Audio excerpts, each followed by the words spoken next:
Alright. What am I even doing? And action. That was probably dumb. Alright. So,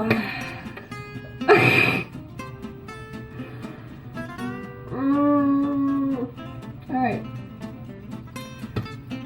So, welcome to, I don't even know if people can hear me. If my roommates can hear me though. That's gonna be awkward. Fuck. Alright. So, welcome to the first video of this channel.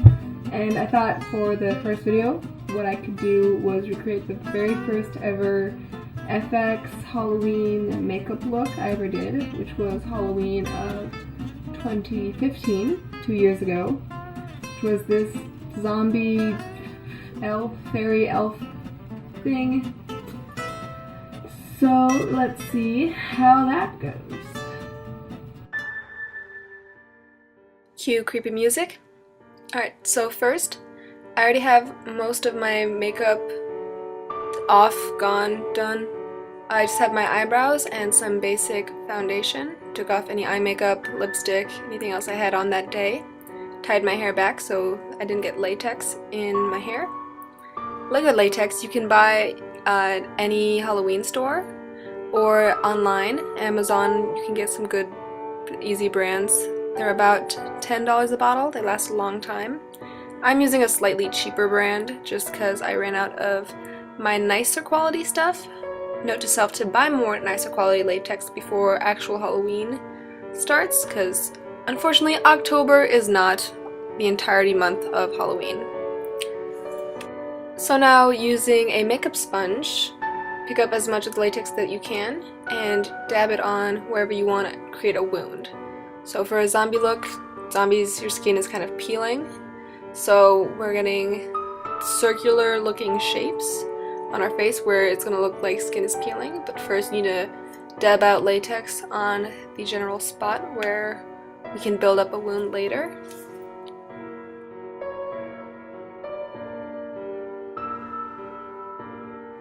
One good hint is to wear a shirt that maybe is not your favorite shirt, as it can get kind of messy. You have latex dripping a bit everywhere because it doesn't dry right away. Once it is dry, however, you wait a little bit. It gets a little tacky or a little dried. And you get some cotton balls. Peel them up, unroll them so you get thinner strips of cotton instead of large cotton balls. You usually don't need much more than 1 or 2 cotton balls per FX look unless it's very latex heavy. So once you have thin enough strands, you lay them along the edges of where you put down the latex. This will eventually become the edges of the skin peeled away for a wound. Sorry about my light, how it makes things very hard to see, but we're doing our best.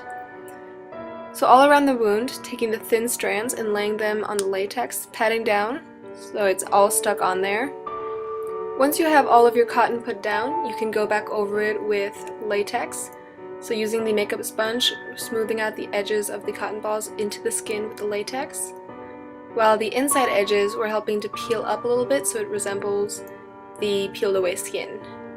You can add more layers of cotton, more layers of latex until you have a full form, and then we'll go into a second shape on our cheek.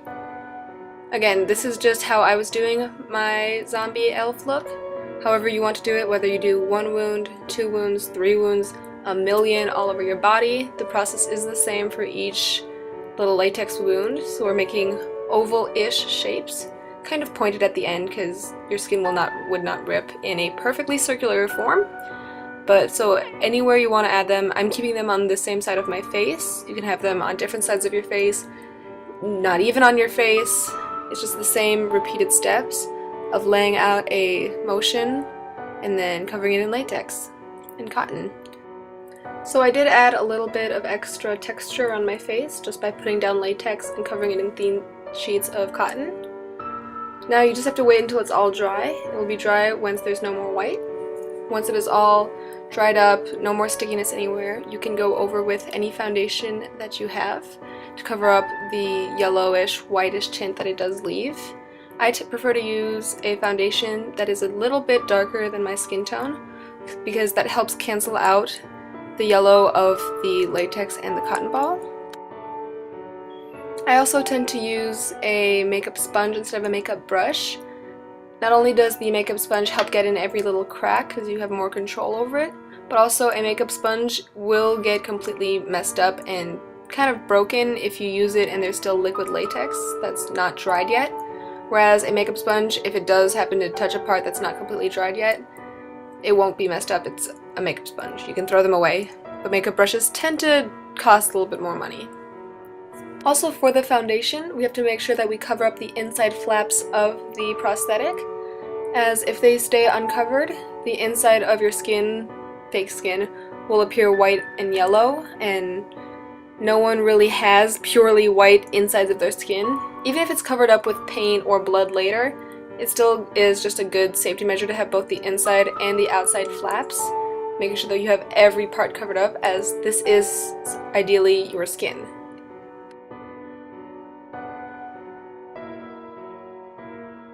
So once we're confident that we've covered every part of the facial prosthetic, that everything is fully skin toned, we can go over with contour or bronzer. I personally use powdered contour bronzer that I already had. I think I bought it from Walgreens. It does not have to be high quality stuff.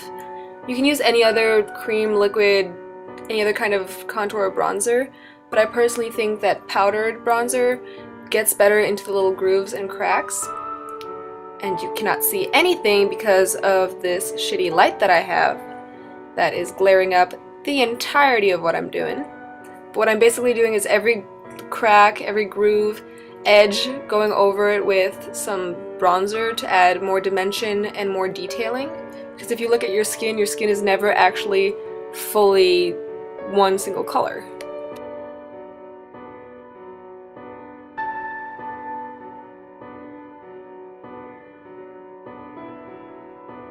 So once we have the entire face done, the entire prosthetic detailed, you can go in using cream contour or any contour that you normally would. I'm using the Anastasia Beverly Hills cream contour palette. It's probably one of the nicest palettes that I have. Using this one right here, drop in the palette because I'm a professional. But using one of these bottom dark ones that to me honestly look the same for all of them. I'm doing not a regular contour, because that would look like a normal person, doing a crazy person contour. Crazy person contour means contour that you would never ever wear on your daily life. For this particular contour, I'm making higher cheekbones than I normally would, and going lower down onto my chin, so it looks more like a skull. Thinking more skull, more hollow. The goal here is to make your face look more thinned out, more dead. Zombie elves do not have full happy faces, they have dead skull faces. So this is what we're going to do with this contour. I'm bringing it down also onto my neck to help make the skeleton dead look throughout my neck, but also to kind of blend out the darker colors of the contour and make it not as obvious that I have crazy person contour and make it just look like that's my skin. Doing some of the crazy person contour, that's a tongue twister right there. Doing some of the crazy person contour behind the prosthetic as well, so that it does look like it's all tied into one thing and it's not just half of my face is beauty, half of my face is gore. It's all one makeup. I'm then also still using the Anastasia Beverly Hills palette. Now using the lighter one, it's kind of yellow greenish tinted, which is perfect for this dead look. Normally it does kind of make you look sick. Gonna mess with the lamp a little bit, I guess. Don't know what was happening. But you do basic highlighting, maybe a little bit extra so it brings out the high cheekbones, the skull face a little bit more. But for the most part, you contour and highlight where you would normally. So tops of the cheekbones, tops of the nose, front of the head, everywhere that light would hit more, a little bit on the prosthetic too. Once contouring is all done, we have to paint the insides of the gory prosthetic wounds, because if you peel away your skin, you get too bloody. So using my really old and dirty Mehron palette, I'm going to be using the red paint. That one right there. I'm also going to get distracted and show you my shitty camera setup and my shitty light. Eventually, I will get an upgrade. So what we're going to do, this is water activated paint. So water activated paint works similar to the watercolor palettes you used when you were little. You gotta dip your paintbrush in paint, and then, nope, dip it in water, and then in paint, so the water helps you pick up the paint. And you paint all the inside, including the inside flap. I know we covered it in foundation, but now we're gonna cover it again, because otherwise it would not be the same red. I'm also going around a little bit, because if your skin was peeling, there would be a bit of irritation around the wound. So not just inside the wound, that's where it'll be the reddest, but also on the outside to create a sense of irritation or bruising. Once we have all of that good and painted, the inside and all the gory shit, the next thing is blood. I can't get this to focus, and I'll figure it out eventually after breaking my camera setup, but this is the Graftopian blood paste.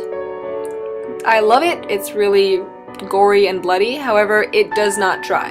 That is my one warning. My biggest problem with this is it never ever dries, so if you use it, make sure that you're not going to be anywhere where you can't make a mess, because again, this is just going to get red, bloody, fake paint everywhere at the second you put it on your face and try to touch anything. So you can use any kind of applicator. This is just little disposable applicators that I got from I don't know where, but you can really use anything that you have. Makeup wise, probably not anything that will be dangerous, but use anything that you have to spread around that gross bloody mess up in there. And yes, the slab of skin, we're covering it up again. Get it all up in there, yeah. Because if your skin actually peeled away, it would get quite bloody. If you have other kinds of blood gore things, feel free to use it. My only warning against it is that you can sometimes overdo it on blood, especially when you start off, and overdoing it with blood will just cover up any detailing and work that you've done before. So go wild, but also don't mess up your own work. So now we're just going to do a bit of regular old-fashioned makeup. So pulling out this janky old palette that I have, only really using it because it has a million greens, and using a more padded, packed brush so I can just dab it on. We're not blending it, we're not doing a smoky eye, we're not doing anything real fancy, because we're not going for this beautiful, elegant look. This is a dead zombie elf. We're just trying to get a bit of green. If you want to go full glam and do a great smoky eye and have glitter and everything your heart desires, go for it. I was just aiming for getting a little bit of green in there. Getting a little bit of green in the eye sockets as well, helping it look, again, more sunken. Also going to get a bit of green on the prosthetic and over the contour. So getting it in the prosthetic there. Trying to get a little bit more of a green sheen. This is supposed to be an elf or a fairy or a nymph, dryad, any woodland thing you want. So I'm just going to try to get that green all up in there. The next thing I'm going to be using is the Urban Decay Electric palette. It was a birthday present and honestly one of the best palettes that I have. Everything is very bright and shiny and shimmery. It's kind of great. Am I going to show you the palette? What was I doing? I can't remember. Here it is. So it only has one green. However, it is a very shiny and vibrant green. So we're going to use that one. Now I'm just using the thicker end of the brush that comes with it, but any brush will probably work with it.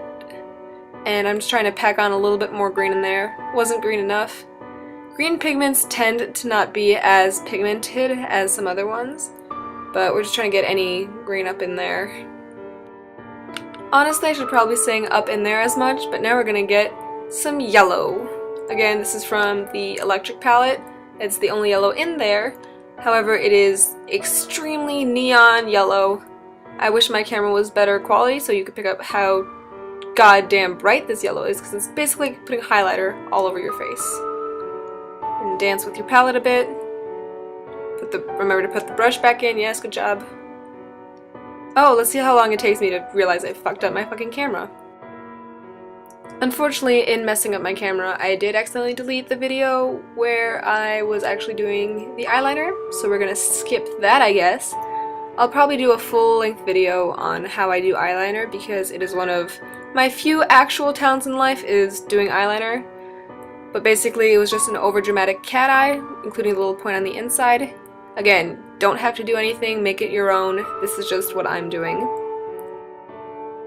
I'm then using this shiny metallic green eyeliner that I got from Walgreens, going over the back tail and the inner tail afterwards. Honestly, people love to bash drugstore makeup, but it's cheap and it gets the job done.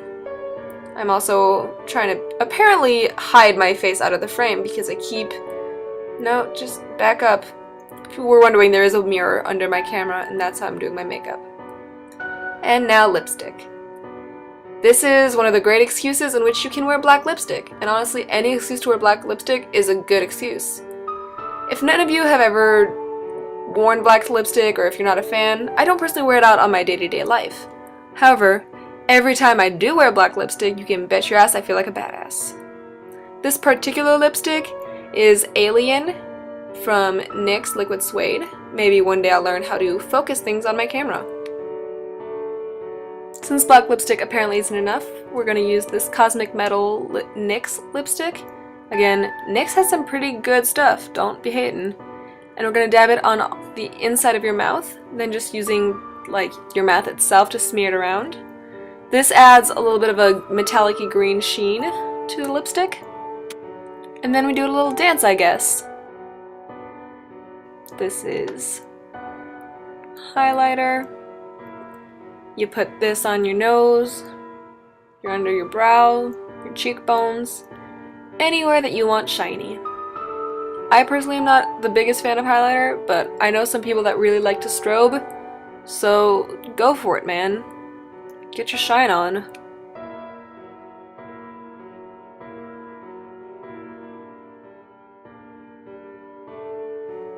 I actually tend to use my finger to blend it out. You can use anything. This is just the easiest for me. Now for the fun stuff. This is spirit gum. It's very sticky, but this is how we're gonna get the elf ears on and stuck to our body. This is a general prosthetic adhesive. Usually prosthetics will use that or Prozaid. So I'm using these elf ears that I actually got at Comic-Con a couple years ago. They've come in pretty handy. I like them. And you use the spirit gum and spread it up all on the inside. Not all the way in, just the little tab that's sticking out that's going to go where your temple is, and the inside ledges. You know that spirit gum is ready when you can touch it and it gets tacky. It does take a little bit of a while, so you can blow on it, get distracted by the TV show that you're watching like I am doing at that exact moment, because multitasking is great. But once it is all sticky and tacky, pop it open a little bit on the inside, blow a little bit more I guess, until it's really just about to dry, because if you put it on when it's not quite tacky yet, the spirit gum won't dry fast enough and the prosthetic will slip around and not stay in the spot where you put it. These elf ears fit on kind of like a little hat to your ears. They go right on inside and then you just stick along the edges and along the back. The little tab goes right in front of your ear. Not exactly your temple, but the other little crack that's up in there. Tap it on through, make sure it's all stuck. And then we do the other ear. It's the same process for the second ear. Take the spirit gum, put it on the prosthetic, wait forever so it can dry. Get distracted by TV, I guess. It's all pretty simple. Once you have both ears on, I do tend to fidget with them, making sure that they're even. Oftentimes you can end up with one ear put on a little higher than the other, and I just like making sure that they're spaced evenly and symmetrically. Then it's time to tie the entire outfit together. Fix your hair, put on a green shirt. If you have a full costume to go with it, incredible. If you have a nice green shirt like I do, put that on.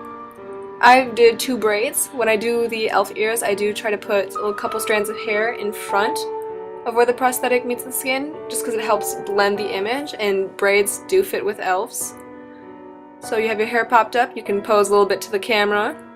Vogue your weirdo zombie elf look that you are just doing alone in your room instead of homework or anything else that you should probably do, but hey, it's fun. And who doesn't love to look like a weirdo in their room?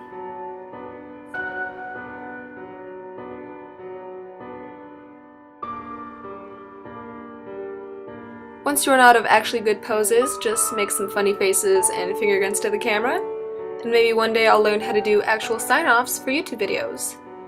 Till then, my Instagram is naomie.fx. Please like and subscribe, and comment any suggestions down below. I will do almost anything, probably. Alright, bye guys.